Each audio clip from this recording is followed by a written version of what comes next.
બધા શિવાલયમાં એક નંદી હોય, અહીંયા બે છે. ચાંદલેશ્વર મહાદેવ છે, દ્વાપર યુગમાં સ્થાપના થયેલી. કૃષ્ણ અને સુદામાના હાથે પછી ન્યાયની સમાધિ દીધી. એ હાંડડા ઉપરથી હાંડીડા મહાદેવ થયું. પણ સાંજે આરતી પછી જય બોલાય, ચાંદલેશ્વર મહાદેવની જય બોલાય. 25 વર્ષથી હું અહીં આવું છું અને મારું એવું કોઈ નથી કે દિવસ નહીં ગયો હું નહીં અહીં આવ્યો હોય. એટલે અને ઘણા લાભો મળેલા છે મને અહીંયા, અને લાભ થઈ રહ્યા છે, અને આપણને જોઈ છે કે વસ્તુ કંઈક છે, એવું તત્વ અહીંયા બિરાજમાન છે.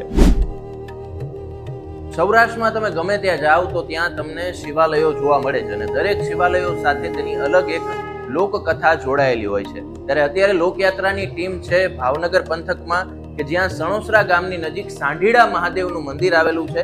આ સાંઢીડા મહાદેવના મંદિર સાથે અનેક પૌરાણિક ઇતિહાસો પણ જોડાયેલા છે, સાથે સાથે ઘણી બધી લોકકથાઓ પણ જોડાયેલી છે. તો ચાલો આજે લોકયાત્રામાં મુલાકાત કરીએ, દર્શન કરીએ સાંઢીડા મહાદેવના. સાંઢીડા મહાદેવના મહંત શ્રી આપણી સાથે ઉપસ્થિત છે. બાપુ મહાદેવ હર.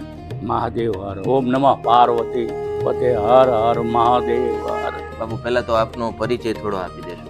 મારું નામ છે મહંત ગજરાજપુરી દુલ્લુપુરી ગોસ્વર, સાંઢીડા મહાદેવના મહંત. બાપુ સાંઢીડા મહાદેવ મંદિરનું જે સ્થાનક છે એના ઇતિહાસની આપણે થોડી વાત કરીએ તો કેટલું જૂનું આ મંદિર હશે, અને સ્થાપના સાથે કોઈ કથા સંકળાયેલી છે? હા, ચાંદલેશ્વર મહાદેવ છે, દ્વાપર યુગમાં સ્થાપના થયેલી. કૃષ્ણ અને સુદામાના હાથે. તેમના વિદ્યા ગુરુ હતા ચાંદીપની ઋષિ. એ એમના વિદ્યાર્થીને લઈને પર્યટનમાં નીકળેલા. ત્યાં તળ એને ગમી ગયું. તળ ગમી ગયું અને રોકાણા. તો બ્રહ્મ રોકાય ત્યાં એની નિશાની તો હોય. પછી કૃષ્ણ અને સુદામાના હાથે ચાંદલેશ્વર મહાદેવની સ્થાપના કરી.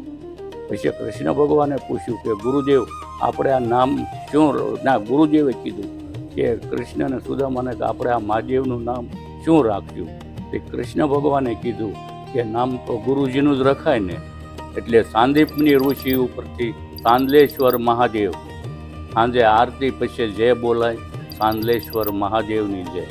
એ વખતે અહીં મોટી વિદ્યાપીઠ છે. આગળ એક વળાંક છે, એ ભંડારનું નાકું કહેવાય. ત્યાં ભંડાર હતો અને અહીંયા બહુ મોટી વિદ્યાપીઠ હતી. કાળે પછી હું તમને કહું ને કે આ તો 5000 વર્ષ પહેલાંની વાત છે. એટલે દાદાની દયાથી સાંજે આરતી પછી જય બોલાય, ચાંદલેશ્વર મહાદેવની જય. પણ સાંઢીડા મહાદેવ કેમ થયું એનો ઇતિહાસ છે. બધા શિવાલયમાં એક નંદી હોય, અહીંયા બે છે. જોયા ને તમે? બે નંદી. જે પાછળ નંદી છે એ સજીવ હતો સાંઢ, અને સીમમાં બહુ રંજાડતો અને ખેડૂતને નુકસાન કરતા ને કબજે થાય નહીં. પછી એણે રાજમાં ફરિયાદ કરી. તો રાજમાં ફરિયાદ કરી એટલે એ તો રાજા તો શું કરે, પોતે તો આવે નહીં. એટલે એણે ખાટકીને મોકલ્યા. ખાટકીને મોકલ્યા એટલે ખાટકી તો મૂકે નહીં, ગમે એવું હોય, હાથી જેવા જનાવરને વંશ કરી દે. એટલે એને પગે નુકસાન કર્યું, મોઢે નુકસાન કર્યું, અને ગામેડું વાહે અને ઠૂંકતો 3 પગે અહીં આવી અને ઝૂકી ગયો. એ બાપુ દેકારો સાંભળી ગયા કે આ શાનો દેકારો? એટલે બાપુજી આ શું છે ભાઈ? તે કે આ હાનને કબજે કરવાનો હતો. અને ખાટકીએ રાજનો હુકમ બતાવ્યો કે આ રાજનો હુકમ છે. એ સરસા કરે છે ત્યાં એણે શરીર છોડી દીધું. પછી ખાટકીએ કીધું કે અમારે નિશાની લઈ જવી પડે, પૂંછડું છે, કાન છે, શીંગડું છે. એ બાપુ કે હવે એને અડાય નહીં. પછી ન્યાયની સમાધિ દીધી. એ હાંડડા ઉપરથી હાંડીડા મહાદેવ થયું. પણ સાંજે આરતી પછી જય બોલાય, ચાંદલેશ્વર મહાદેવની જય બોલાય. પછી સાંઢને પશુઓને મીઠું બહુ વાલું હોય, પોવાળ ચડે ને એટલે ખેડૂત છે, માલધારી છે, એ મીઠું ઘસે. મીઠું ઘસે એટલે એને રાહત થાય. આ કેદુની મીઠાઈની માનતા આવે. કોઈને ચર્મરોગ હોય, કોઈને મ હોય, પગમાં કપાસી હોય, મીઠું માને એટલે મટી જાય છે. અને અમારે અહીંયા વર્ષોથી 450 વર્ષ થયા અમારે અહીંયા પૂંજાને. તો આ તો દ્વાપર યુગમાં સ્થાપના થયેલી. પછી બાપુએ મંદિર બનાવ્યું શિખરબંધ. પહેલાં ઘુમ્મટવાળું, પછી શિખરબંધ મંદિર બનાવ્યું. અને આ બાંધકામને 250 વર્ષ થયા. જ્યારે લાઠીથી ભાયા તો ઉતર્યા ગોહિલો, તે એણે આ બાંધકામ કર્યું. અને 3 વખત આનો કાંઠ બદલાણો. છેલ્લો કાંઠ બદલાણો નહીં, મને ન સાંભળે. અને આ દિવાલો બધું, અને વાસ્તુશાસ્ત્ર નિયમ મુજબ જે આ બન્યું છે એ હજી અહીં બારી પાડવી પડી, કે અહીં બારણું મૂકવું પડ્યું. એવું હજી 250 વર્ષમાં નથી બન્યું. આ ઇતિહાસ છે. તો આનો ઘણો ઇતિહાસ લાંબો છે. અમને બાપાએ કૃષ્ણકુમારે ગામ આપેલું. બરાબર. કૃષ્ણકુમાર રાજમાં મહેમાન આવેલા ને એટલે કે આપણે હાલો ને ફરવા જઈએ તો કે ક્યાં જાય તો ખાંડીડા મહાદેવના દર્શન કરીએ. હા. એટલે એ દર્શને આવ્યા એટલે બાપુ આવ્યા ધૂણે એટલે કે પધારો બાપા. હા. એટલે આવ્યા બેઠા એનું સન્માન કર્યું. પછી કે અમે બાપુ આમ જંગલમાં આંટો મારીએ. તો કે જંગલમાં ભલે આંટો મારો પણ કોઈ જનાવરને હેરાન ન કરતા. આ તો દાદાનું ધામ છે. બરાબર.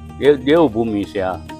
પણ હવે કાંઈ દરબારો રહે એટલે એક કાળિયાર માથે કમનસાના 5 ભડાકા કર્યા તોય કાળિયાર હામો થયો. પછી એને લાઈટ થઈ કે આપણને બાપુએ ના પાડી છે એટલે આવ્યા સોસરાતા. એટલે બાપુએ કીધું પહેલાં કીધું પધારો બાપા. પછી કે કાં દરબાર મેં ના નહોતી પાડી તમે અવાજ નહીં કરતા એમ મેં અવાજ સાંભળ્યા છે 5 અવાજ મેં સાંભળ્યા આ ન કરાય. પછી અહીં બેઠા દીવાનને બોલાવ્યા અને હાંડીડા ગામ બાપુને કરી આપ્યું. અમારા ગામની 3600 વીઘા. પછી બાપુને ફરવાનું આપ્યું કે હવે કોઈ પણ શિકાર કરે ને તો તમારે ઘોડી તમારી પાસે છે બાપુ કે. પણ ચારે દિશામાં બોર્ડ માર્યા. કોણે? રાજાએ કૃષ્ણકુમારે કે સાંઢીડાની હદીમાં શિકાર કરવાની સખ્ત મનાઈ છે, રાજનો હુકમ. આ ઇતિહાસ છે ભાઈ. આની વાતો કરીએ તો ખૂટે જ નહીં. આ છે દાદા. ધન્યવાદ મહાદેવર. મહાદેવર. શું નામ છે આપનું? મારું નામ પુરોહિત શિવમ છે અને મારું ગામ સણોસરા છે. ત્યાંથી હું અહીંયા પૂજાપાઠ કરવા અને દર્શન કરવા આવું છું. અને આ શ્રદ્ધાનું અને આસ્થાનું કેન્દ્ર છે. અને ભગવાન શિવ શ્રાવણ મહિનામાં અને મહાશિવમાં ભૂદેવો બધા આવે છે, પૂજા કરે છે અને ધન્ય અનુભવે છે. અને આ કેન્દ્ર છે એ લોકો માટે બહુ આસ્થાનું. લોકો આવે છે અને લોકો એની અનુભૂતિ જોવે છે કે નહીં કંઈ છે એવું. તો આવો અને દર્શન કરો અને આની ધન્ય અનુભવો તમે. હું અહીંયા આવું છું એને મારા માટે 25 વર્ષ જેવા થઈ ગયા છે કે 25 વર્ષથી હું અહીંયા આવું છું. અને મારું એવું કોઈ નથી કે દિવસ નહીં ગયો હું નહીં અહીંયા આવ્યો હોય. એટલે અને ઘણા લાભો મળેલા છે મને અહીંયા અને લાભ થઈ રહ્યા છે. અને આપણને જોઈએ છે કે આ વસ્તુ કંઈક છે એવું તત્વ અહીંયા બિરાજમાન છે. એટલે આવો અને દર્શન કરો ભગવાનના. સાંઢીડા મહાદેવ મંદિરે કોઈને પણ દર્શન કરવા આવવું હોય તો કઈ રીતે આવી શકે? જગ્યા એક્ઝેક્ટ જો ભાવનગરથી આવતા હો તો સોનગઢથી સિયોરથી સોણસા ગામે આવવાનું એ 2 કિલોમીટર છે. અને રાજકોટથી આવતા હોય તો સોણસરા આવવાનું રંઘોડા પછી અને સોણસા ગામ આથી 2 કિલોમીટર હાંડીડા મહાદેવ થાય છે. અને ગાયધાર હાઈવે પર ઉપર છે. ગારિયાધાર.